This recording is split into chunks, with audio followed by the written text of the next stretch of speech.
God, wherever I go, no matter how far I wander, you always draw me back to you.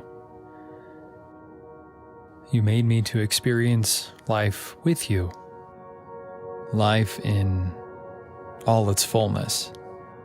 It saves me from chasing after happiness that doesn't lead to happiness, the kind that's empty and short-lived.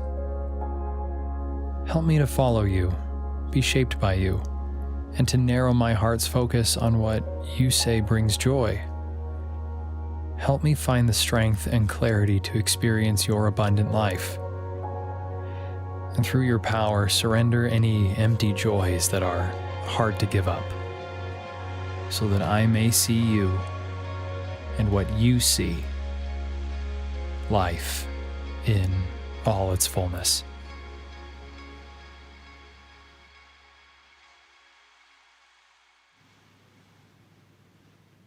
All right, good morning, church. Thanks again for being here with us as we go through our Happier Ahead sermon series.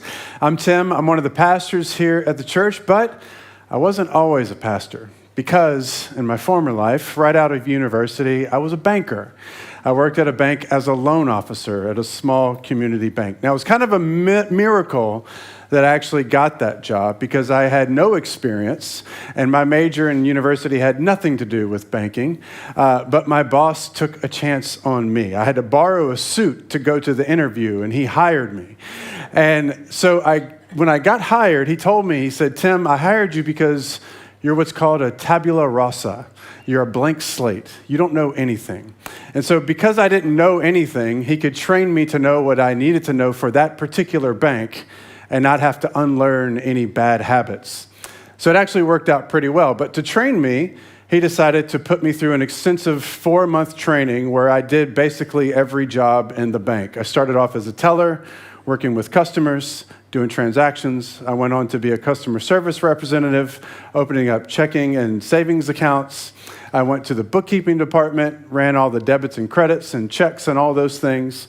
And then for about a month, I went to the loan compliance department, where I learned everything that you needed to know about how to make a loan, all behind the scenes, all the paperwork, all the things that you had to do in the background. And throughout that time, I grew and I learned, and I finally became a loan officer.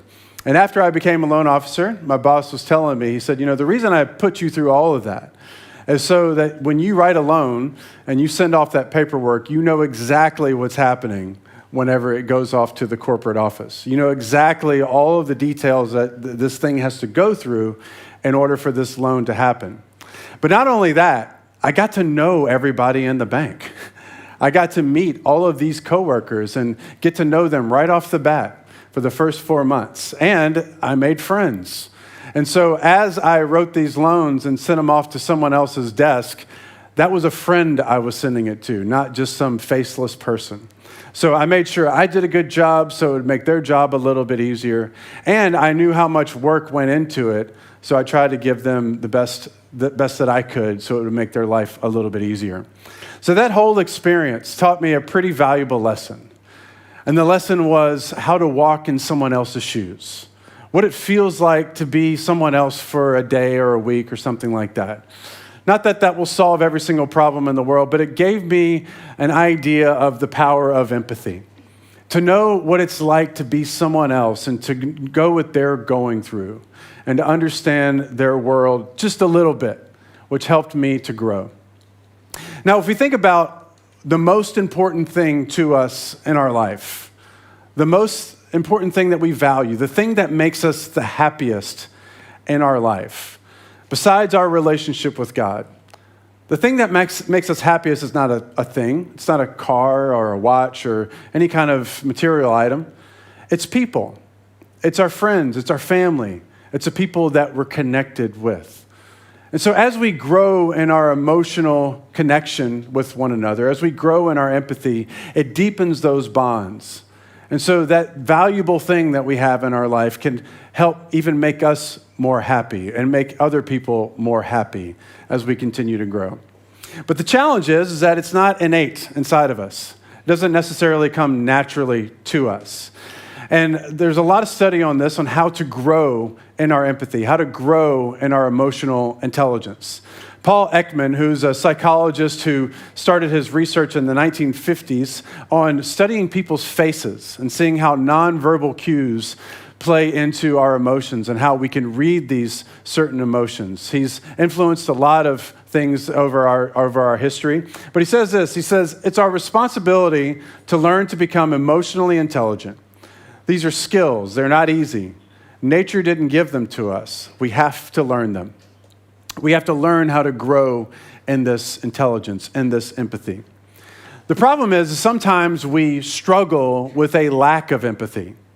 We struggle with being empathetic to our friends and family because maybe we don't really know how to connect properly. Some of the reasons are that we have a lack of empathy is that we're self-centered. We're self-centered. We think about ourselves way too much. We care about ourselves way too much. And honestly, it's not that hard to do that because there's a lot on our shoulders. There's a lot to worry about ourselves. Sometimes it's just hard to worry about someone else or to enter into their lives.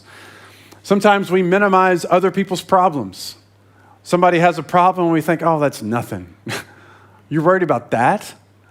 Do you know what I'm going through right now? Do you have any idea what I'm going through right now? Like I think about this with my children sometimes. They have homework. I'm like, homework? That's nothing. But to them, it's something. And that's how we need to grow. Another thing is that we're judgmental. We can be judgmental of people. If somebody's going through a problem, we think, well, you probably shouldn't have been in that situation in the first place. That's your fault. What were you thinking? Why'd you do that? Or maybe we're just biased. Maybe we've grown up with a certain mentality or worldview that we judge others because of whatever background they have. Maybe it's a cultural or ethnic thing, something that we have no connection to, so we continue to build a wall between ourselves. Or there's also an idea that sometimes what someone's going through is too painful for us. We've been through that particular thing and had trauma because of it, and we don't want to revisit that. We don't want to be too vulnerable with others. And so we back away.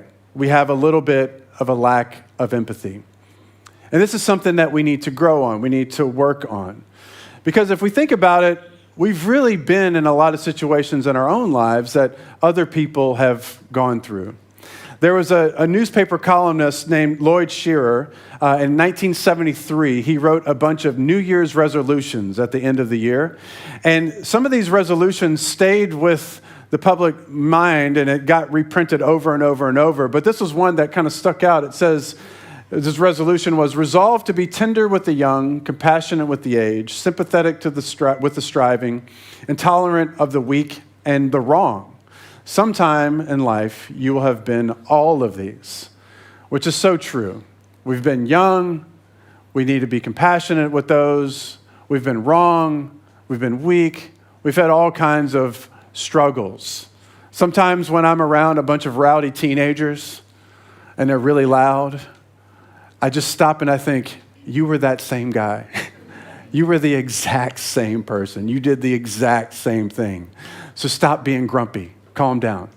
So we need to resolve to be this way because the truth is that we've all been in other people's shoes many, many times.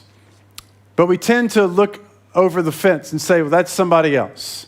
And we judge. As Pastor Eric talked about last week, we need to have self-awareness. We're judging the speck in someone else's eye while not looking at the log in our own eye. So we need to wake up to this. Now, of course, our world has psychologists and all these books and all these things written to talk about how we need to grow in empathy. But our Bible has predated most of this research with great wisdom that overpowers all of these. And so we read from the Apostle Paul in Colossians, a great instruction manual on how we should live as Christians, what we should do to grow in our emotional connection with other people, or grow in our intelligence with other people. Now in Colossians chapter 3, he talks about putting certain things in our lives to death.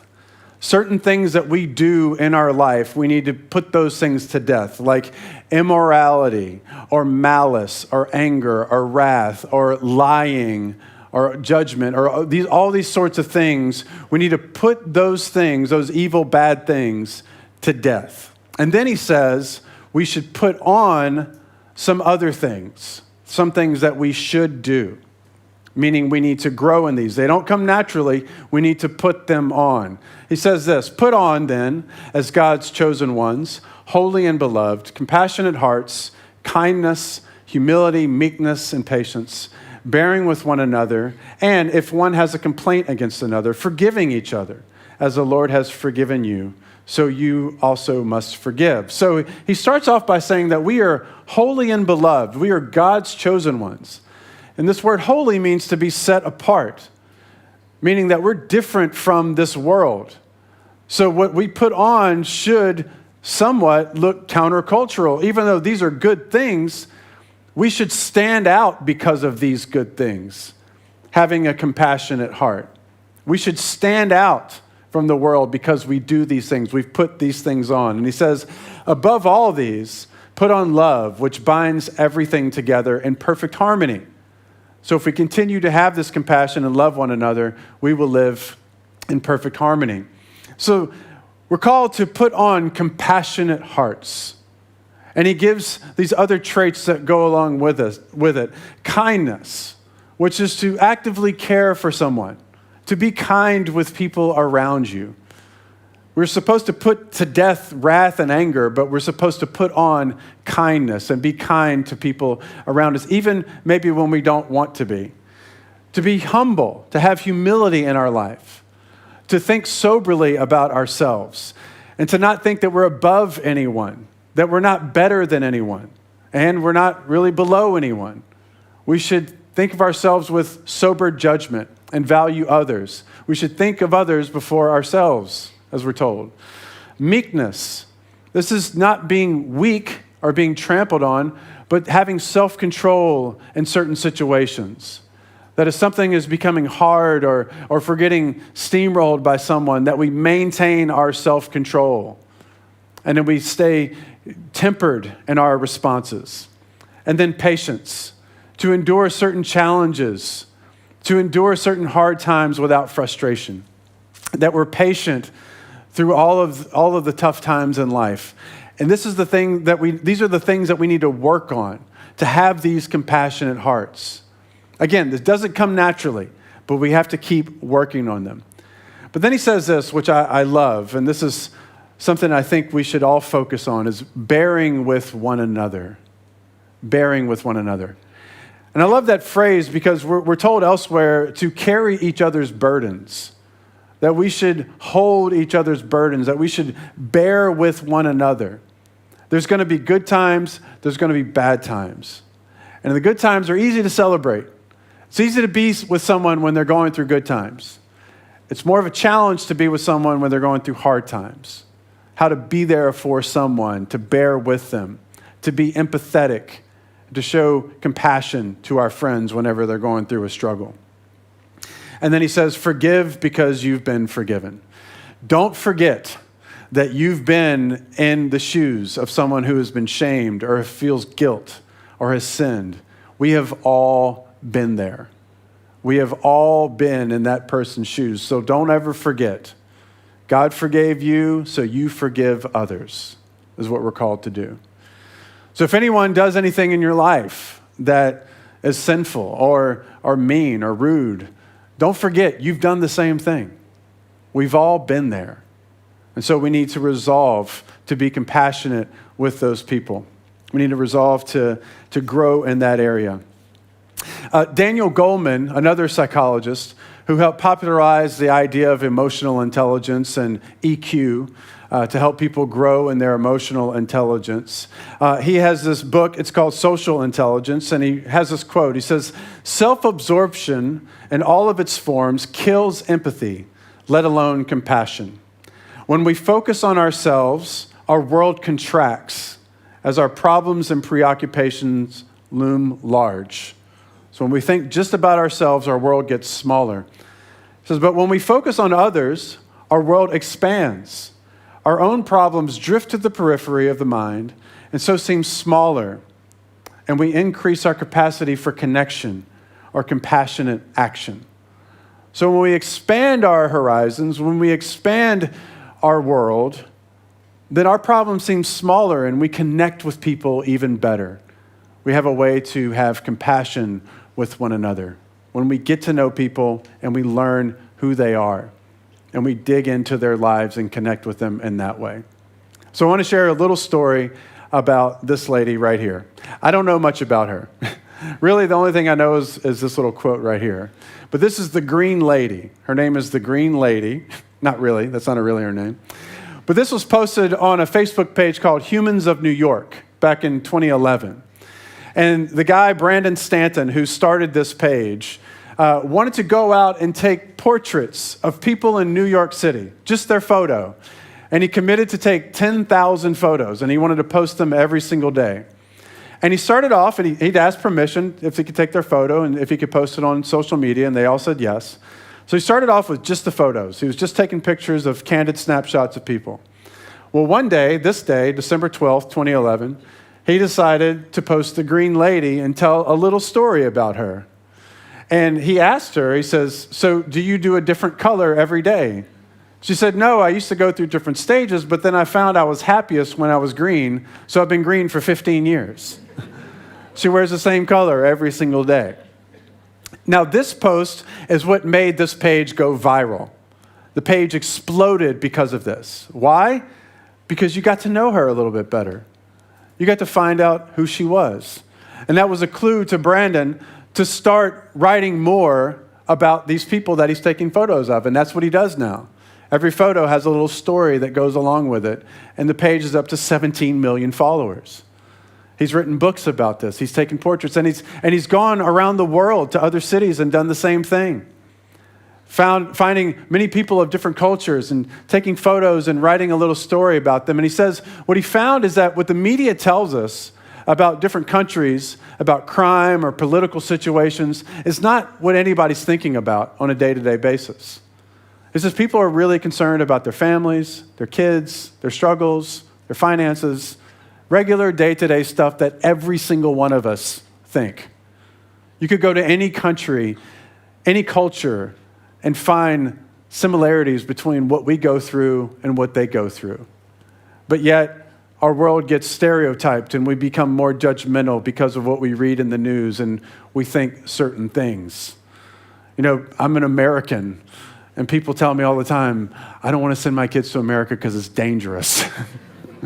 You know why, I won't go into it. And I'm like, it's fine. You just need to know where to go and where not to go. You'll be okay. But that's how it is, because we build up our own biases and we don't really think about how to dig into other people's lives. But when you do see a story, it connects us. That's why we print our baptism testimonies here at the church every single time, because we believe a story is powerful. We believe a story can help us get to know somebody better. And so as we grow in this idea of empathy and connection and emotional intelligence, it really helps us to understand other people. It helps us with understanding others. We get to know who other people are. It helps our social connections. Helps us to be strongly connected with others. Helps our mental well-being. It makes us happier. We're happier when we find connections with other people. And it helps our leadership skills, which I'm sure anybody would be thrilled about in their own company. The more empathy and the more connection you have with others, the better leader you are, the better coworker you are when you grow in this way, when you work this muscle of empathy. But again, I think we all have a range of empathy. We have a range of how we connect with people. Sometimes we connect well, sometimes we don't. And so I put together a little chart that is not scientific at all. I kind of made this up. But 3 people with counseling master's degrees looked at this and they gave me a thumbs up on it. So I'm just going to go with it. But I put together this little non-scientific chart to help us think about where we are on this compassion spectrum. So you go from left to right, you're emotionally disengaged to emotionally engaged, and from bottom to top, you're unhealthy to healthy. Okay? Pretty simple. So first you start with disconnection. If you're disconnected, you're just completely emotionally disengaged with people. And I didn't put it all the way at the bottom of unhealthy because at least you have a little bit of boundaries, I guess. Like you're not fully engaged, so you're not totally unhealthy, but it's not a good place to be if you want to be a kind, compassionate person, right? The next one is pity. Pity is when you're looking down on someone. You kind of connect with them a little bit, but you're really judgmental about it. It's like, oh, that's a shame. No, it's a pity. Oh, it's too bad for you. You're not even really sorry that happened because you're thinking you shouldn't have done it anyway. What were you thinking? You know, I pity you, right? It's not necessarily a good thing. The next one is sympathy. Sympathy is kind of right there in the middle. It's not fully engaged, but it's not fully disengaged. It's not completely unhealthy. It's not totally healthy. Sympathy is kind of saying, oh, that's really tough. I'm here if you need anything. Just let me know. Maybe we can schedule something in if I'm not busy. You know, it's kind of saying, I'm thinking about you, but I don't really want to engage. Sympathy is more of like, that's a bummer, but stay away. Okay? I have my boundaries with this. I can't deal with that right now. It's too much. Okay? Now, the next step would be empathy. And that's saying, I know you're going through a really hard time. I've been there too. Let's talk about it. Let's walk through this together. You begin to show some steps towards connecting with one another, towards engaging, entering in. So if sympathy is like staying away, empathy is entering in. You're kind of taking the steps to walk into that person's life. And then there's compassion, where you take empathy and put it into action. Compassion is taking empathy and putting it into action. It's saying, you're going through a really hard time. I'm going to babysit your kids. I'm going to make you dinner. I'm going to do whatever it is you need to help you through this situation. Even if you ask, even if you don't ask, it doesn't matter. I'm here for you to walk with you through this pain. So that's compassion. That's stretching. That's putting yourself out there to put it into action. But there's a danger to this. There's a danger to this. And we'll see this later in Scripture, that sometimes it leads to compassion fatigue. Sometimes if you give too much of yourself, you become unhealthy. You're so emotionally engaged with someone or other people that you become unhealthy, that it's taking a toll on your own life. And you don't have good boundaries on that. And that could eventually lead to burnout, where you get so emotionally engaged, you're completely unhealthy, that you then completely disengage. You just get out of it. You're saying, I can't do this anymore. Now, compassion fatigue and burnout usually hit people in the medical profession, maybe working in an ER, or a lot of counselors or social workers or people who are encountering heavy situations in life over and over and over. And they begin to take on that feeling, that pain. They begin to try to juggle so much that they can't do it anymore. So sometimes they just quit. I can't do it anymore. They burn out. And so we're somewhere here, and maybe we hop from place to place. You know, maybe with some people, we're very empathetic and compassionate, and others, we're just sympathetic, and others we pity, and sometimes we're just completely disconnected. Maybe some of us in here are in the compassion fatigue or burnout stage. But whatever it is, wherever you are, my encouragement is to try to find your way into this green area, to grow in this area, to put yourself more towards an empathetic, compassionate place, regardless of where you are on these quadrants. Because I think what happens to us sometimes is because we get so overwhelmed with so many issues that people are going through, because we are the most connected human beings in the history of humanity. We know everything that's happening with everybody around us because of social media and WhatsApp and all these things, that we don't know what to do, so we just say, thoughts and prayers. Thoughts and prayers. Somebody's going through a hard time on Facebook, thoughts and prayers. I did my part. I typed thoughts and prayers. And that is a very disconnected response, but you're saying, I kind of care enough to type this out. And honestly, WhatsApp has made this completely worse, because now all you have to do is this. That's an option now. Praying for you. That took a millisecond. I just said, Paul says pray without ceasing, so here's my prayer without ceasing. It's a millisecond.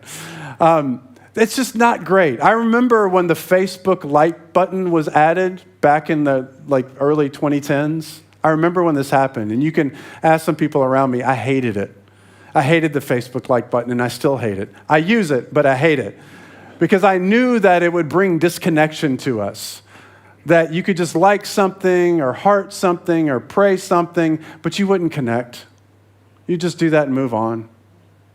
And it's hard not to, honestly.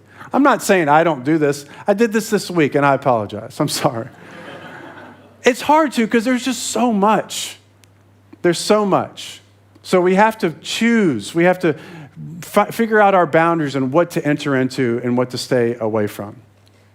But we are called. We're called as Christians to stretch. We're called as believers to stretch, to grow in this area. This is something that we need to do. And the Apostle Paul tells us also in Romans chapter 12, which is the gold standard of Christian living, that entire chapter. He says, rejoice with those who rejoice, weep with those who weep, live in harmony with one another, do not be haughty, but associate with the lowly. We are called to walk with one another through the joys and the pains. And this can be a stretch. But we're also to remember that we're not above anybody else.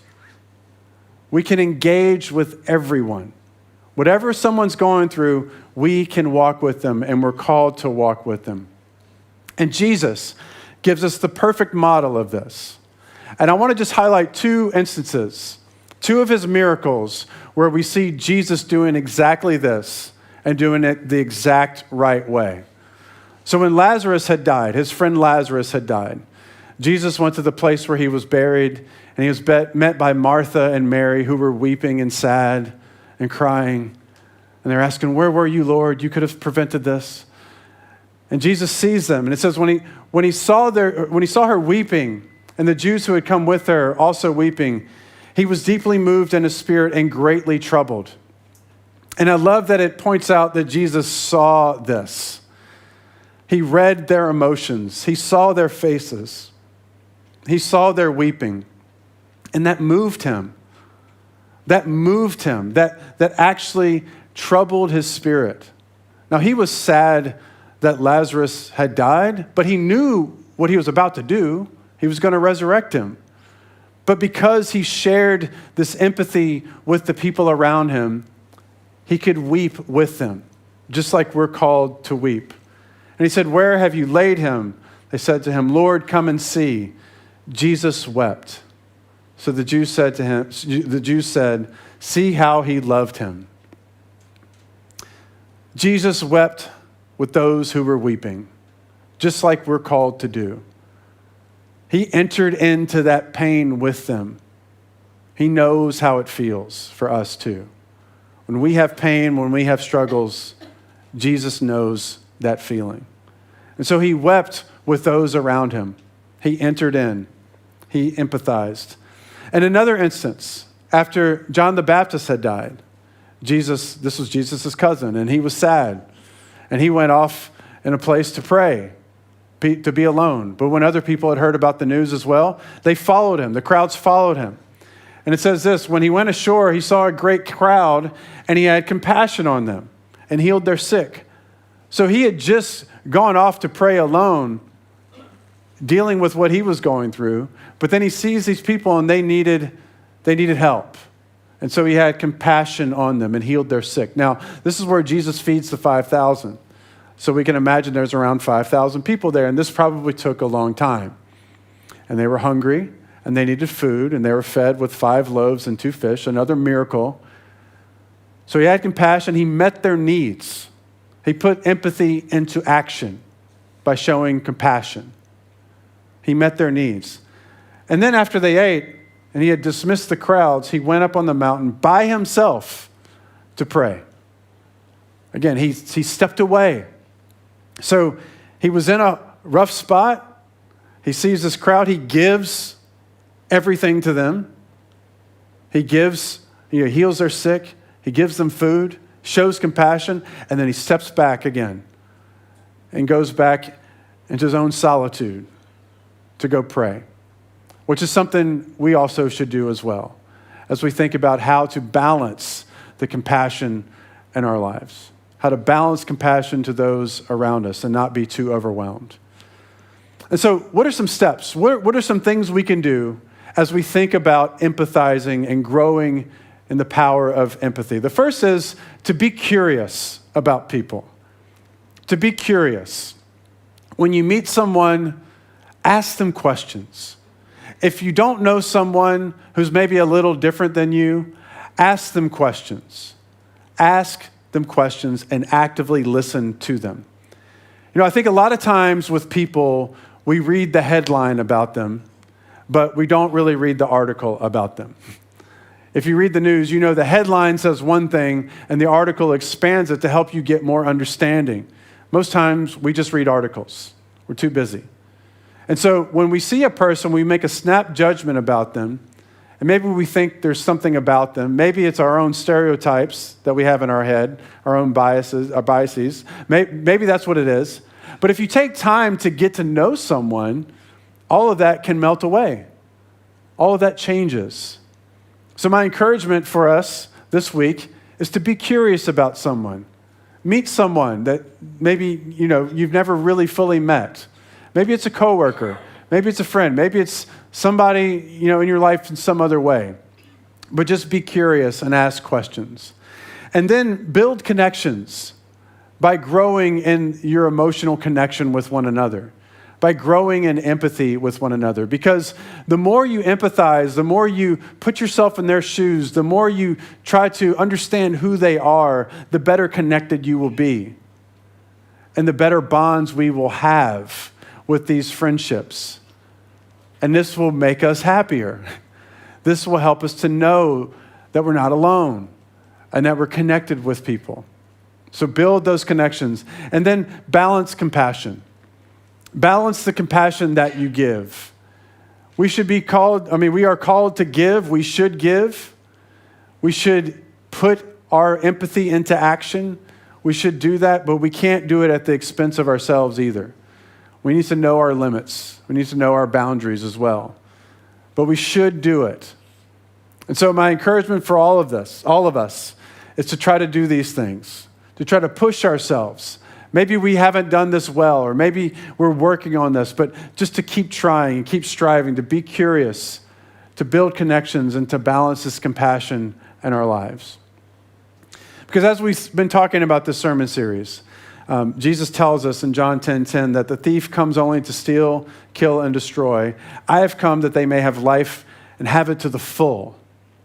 To have life to the full. So I believe that a life of isolation is really no life at all. But a life of connection is life to the full. Let me pray for us. God, we thank you so much for this great day.